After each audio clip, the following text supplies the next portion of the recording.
ಇಲ್ಲಿವರೆಗೂ smart meter ವಿಷಯದಲ್ಲಿ ನಡೆದಿರುವಂತಹ ತನಿಖಾ ವರದಿಯನ್ನ ನನ್ನ ಮುಂದೆ ಸಲ್ಲಿಸಬೇಕು ಅಂತ. ಈ ಕಾಲ್ಪನಿಕ ದೂರು ಮತ್ತು ಸ್ಪೆಷಲ್ ಕೋರ್ಟ್ ನೀಡಿರುವಂತಹ ಆದೇಶವನ್ನ ಎರಡನ್ನೂ ಪ್ರಶ್ನಿಸಿ ಇವತ್ತು ಮಾನ್ಯ ಸಚಿವರು ಕರ್ನಾಟಕ ಉಚ್ಚ ನ್ಯಾಯಾಲಯದ ಮೆಟ್ಲನ್ನ ಹತ್ತಿರ್ತಾರೆ. ನಮ್ಮ ಪರವಾಗಿ 3 ವಾದ ಮಂಡನೆ ಆಗತ್ತೆ. ಮೊದಲನೇದು ಸೆಕ್ಷನ್ 175(4) ಅಡಿಯಲ್ಲಿ ಸ್ಪೆಷಲ್ ಕೋರ್ಟ್ಗೆ ಸೂಪರಿಂಟೆಂಡೆಂಟ್ ಆಫ್ ಪೊಲೀಸ್ ಲೋಕಾಯುಕ್ತ ಅವರಿಂದ ವರದಿಯನ್ನ ಪಡ್ಕೊಳ್ಳಕ್ಕೆ ಯಾವುದೇ ತರಹದ ಅಧಿಕಾರ ಇಲ್ಲ. ಅವರು ಆದೇಶ ಮಾಡಿರೋದು ಕಾನೂನು ಬಾಹಿರವಾದಂತದ್ದು ಅನ್ನ.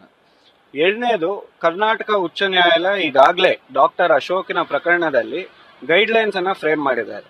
ಈ ಗೈಡ್ಲೈನ್ಸ್ ಪ್ರಕಾರ ನೀವು ಯಾವುದೇ ತರಹದ ಸರ್ಕಾರಿ ಅಧಿಕಾರಿ ವಿರುದ್ಧ ಕಂಪ್ಲೇಂಟ್ ಅನ್ನ ಪ್ರೈವೇಟ್ ಕಂಪ್ಲೇಂಟ್ ಸಲ್ಲಿಕೆ ಮಾಡಬೇಕು ಅಂದ್ರೆ ಕಾಂಪಿಟೆಂಟ್ ಅಥಾರಿಟಿ, ಸೂಕ್ತವಾದಂತಹ ಅಧಿಕಾರಿಯಿಂದ section 17A of the prevention of corruption act ಅಲ್ಲಿ ಪೂರ್ವಾನುಮತಿಯನ್ನ ಪಡಿಬೇಕು. ಈ ಪೂರ್ವಾನುಮತಿ ಪಡೆದೇ ಇದ್ರೆ ಆ ಕಂಪ್ಲೇಂಟ್ಗೆ ಯಾವುದೇ ತರಹದ ಮಾನ್ಯತೆ ಇರೋದಲ್ಲ ಅಂತ.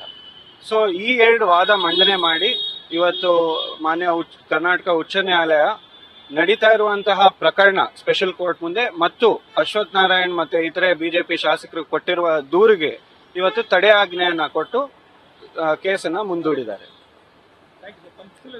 ನನ್ನ ಹೆಸರು ಶತಬೀಶ್ ಶಿವಣ್ಣ ಅಂತ.